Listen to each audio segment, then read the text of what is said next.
here's how to fix all CapCut exporting errors. If you're trying to export a project and you're receiving an error message, there are a few things you can try. First, open your CapCut project and click Menu in the top left corner. Then click Settings. Open the Performance section. Here, make sure Speed Up Hardware Encoding is turned off by unchecking the option.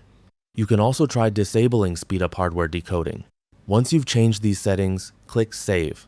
Now, try exporting your project again to see if the error has been resolved.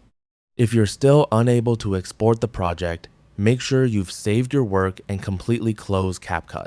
Also, close the CapCut home screen so the application is fully shut down. Once CapCut is completely closed, open the Start menu and launch the application again. From the CapCut home screen, click the Settings icon in the top right corner. Open Settings and look for the Cache section. Click the Trash icon to clear the CapCut cache. Then confirm by clicking OK. Clearing the cache won't delete your saved projects, so you don't need to worry about losing your work. Once the cache has been cleared, click Save and open your project again. After the project loads, try exporting it once more.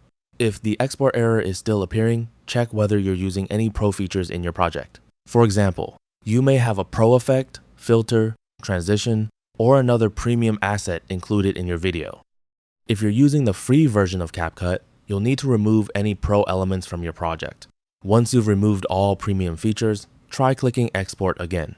Your project should now be able to export without showing the error. And that's it. That's all for this video. Thanks.